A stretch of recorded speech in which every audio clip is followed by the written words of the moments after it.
Muito bem-vindos ao nosso canal Palavra e Essência.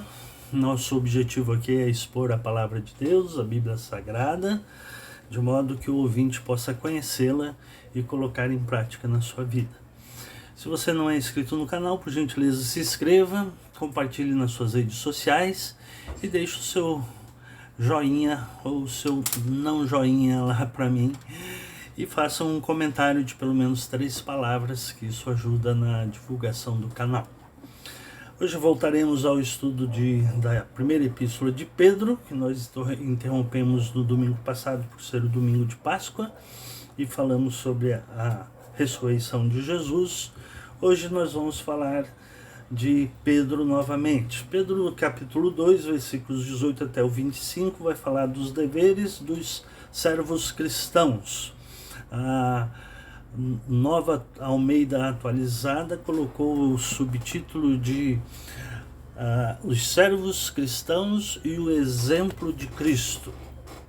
A Bíblia na Linguagem de Hoje, Nova Tradução na Linguagem de Hoje, colocou os empregados cristãos, os deveres dos empregados cristãos. Esse é o contexto mesmo. Vamos ao texto. 1 Pedro, capítulo 2, versículos 18 até o 25. Diz assim: servos aqui era uma referência aos escravos, que na Bíblia na linguagem de hoje traduziu como sendo os empregados. Servos, sujeitai-vos com todo temor aos vossos senhores, não somente aos bons e gentis, mas também aos maus.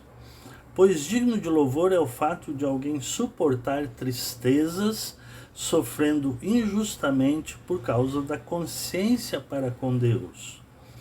Pois que mérito há em ter de suportar sofrimento, se cometeis pecado e sois esbofeteados por isso? Mas se suportais sofrimento quando fazeis o bem, isso é digno de louvor diante de Deus. Para isso fostes chamados, pois Cristo também sofreu por vós, deixando-vos o exemplo para que sigais os seus passos. Ele não cometeu pecado, nem engano algum foi achado em sua boca. Ao ser insultado, não retribuía o insulto, quando sofria, não ameaçava, mas entregava àquele que julga com justiça, a Deus.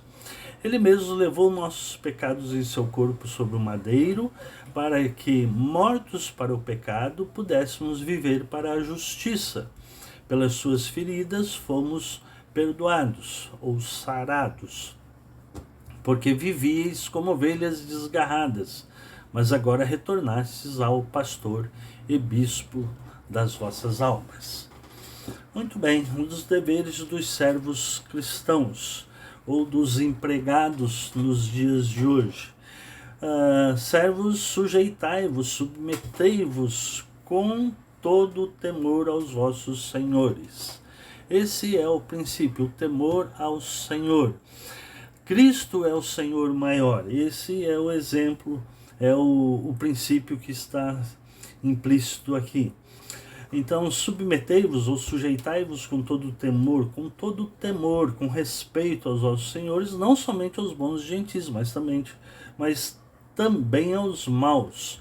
E o argumento de Pedro é que, pois digno de louvor, ou é louvável, diz a outra tradução, é o fato de alguém suportar tristezas, ou sofrimentos, ou perseguições, sofrendo injustamente por causa da consciência para com Deus. Então você vai agir corretamente. A ideia aqui é que o servo ou o empregado nos dias de hoje vai agir corretamente, não por causa do seu patrão, ou porque seu patrão é bom ou é ruim, ou na época de Pedro aqui, se o seu senhor era bom ou ruim. Não, ele vai ser submisso ao seu senhor, ao seu patrão, por causa da sua consciência para com Deus. Esse é o princípio, né? Eu vou servir a Deus e, consequentemente, ao meu superior, ao meu empregador, né? E ele exemplifica, né, no versículo 20 e 21. Por que mérito há de ter em ter de suportar sofrimento, se cometeis pecado e sois esbofeteados por isso, ou vocês sofrem por causa disso. Mas se suportais sofrimento quando fazem o bem, isto é digno de louvor diante de Deus.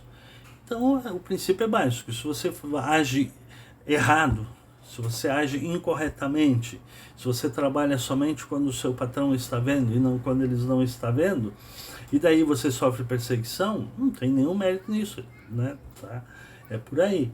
Mas se você suporta sofrimento quando faz o bem, quando age corretamente, então diz o texto que há louvor nisso, que Deus se agrada disso.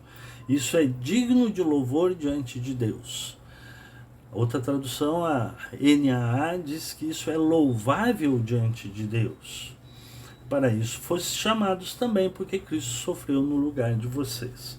Bom, todo esse princípio de Pedro aqui nos remete também à teologia de Paulo, e notadamente na epístola aos Colossenses, capítulo 3, versículos 22 até o 25, que diz o seguinte: e tudo, escravos, ou servos, ou empregados, nos dias de hoje empregados, obedecei em tudo os vossos senhores deste mundo, não servindo só quando observados, olha o que eu falei antes, como quem quer agradar somente os homens, mas serviu de coração íntegro, temendo ao Senhor.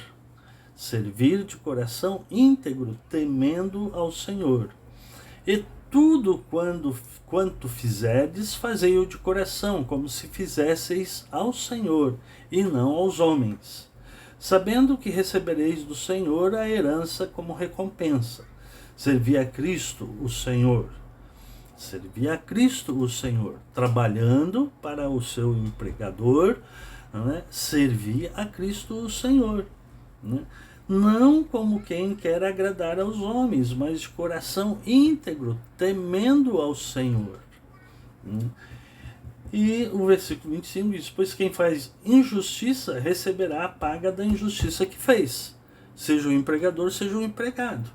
Não importa quem seja, ou sem acepção de pessoas, porque Deus não faz acepção de pessoas. Portanto, se você cometeu injustiça, ou trabalhando somente quando o seu superior está vendo, ou você sendo empregador, né, não sendo justo para com o seu empregado, diz o texto que Deus vai tratar, vai fazer justiça, seja quem for, sem acepção de pessoas, seja o empregado ou seja o empregador.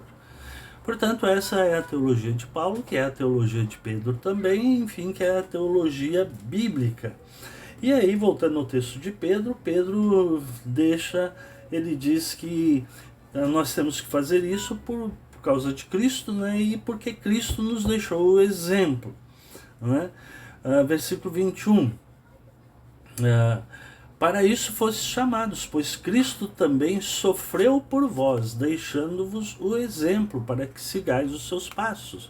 Ou seja, Jesus foi íntegro, né, e nos deixou o exemplo. Ele diz, versículo 22, ele não cometeu o pecado. Não, Jesus não cometeu o pecado. Nem engano algum foi achado em sua boca. Não falou coisas erradas. Ao ser insultado, não retribuía um insulto.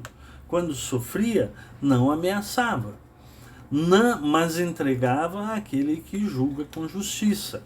Ou seja, entregava a Deus que julga com justiça. Ele mesmo levou os nossos pecados em seu corpo sobre o madeiro, para que, mortos para os pecados, pudéssemos viver para a justiça. Pelas suas feridas fostes sarados. Então aqui é o princípio, o exemplo que Pedro dá de Jesus Cristo, que ele levou os nossos pecados sofrendo na cruz, né? Aqui a expressão usada é madeiro, né? Tem uma música antiga que fala madeiro lavrado com pregos cravados, meu mestre sofreu, alguma coisa assim. Então ele mesmo levou nossos pecados em seu corpo sobre o madeiro, para que nós, mortos para os pecados, pudéssemos viver para a justiça. Ou seja, seja empregador, seja empregado, pegando a teologia de Paulo também, precisamos fazer como Cristo, viver para a justiça. Viver para a justiça. E aí Pedro completa: pelas suas feridas fostes sarados. Esse é um texto que, de modo geral, é interpretado errado, achando que porque Jesus morreu na cruz do Calvário, todas as minhas doenças serão saradas, mas esse não é o princípio que existe lá no texto grego. No texto grego, a ideia é que de perdão de pecados, né? Porque por suas feridas fostes perdoados dos seus pecados. Esta é a ideia aqui de sarados. A palavra salvação tem a ideia também de cura espiritual. Daí a confusão que muitas pessoas são feitas. Então alguns pregam, né, e dizem: se você crê em Cristo e Cristo morreu por você, você não pode ter nenhuma doença, porque pelas suas feridas fosse sarados. A palavra sarados aqui no original grego, ela tem o sentido de perdão dos pecados, né? E aí ele termina dizendo: porque vivis como ovelhas desgarradas, mas agora retornastes ao pastor e bispo das vossas almas. Agora retornaste para Cristo, vocês são servos de Cristo, que cuida espiritualmente de vocês. Esta é a ideia do texto. Então, daí os deveres dos servos cristãos, ou na linguagem de hoje, dos empregados cristãos, e o exemplo de Cristo, que sofreu para nos salvar, que não revidou. Então, o exemplo é: você pode sofrer injustiças, mas por causa da sua consciência para com Deus, então você vai trabalhar de forma íntegra, de forma correta, porque na verdade o seu superior hierárquico maior é Cristo. Vocês são servos de Cristo. Por causa da consciência de vocês, então vão trabalhar de forma íntegra. Muito obrigado por me ouvir. Que Deus te abençoe.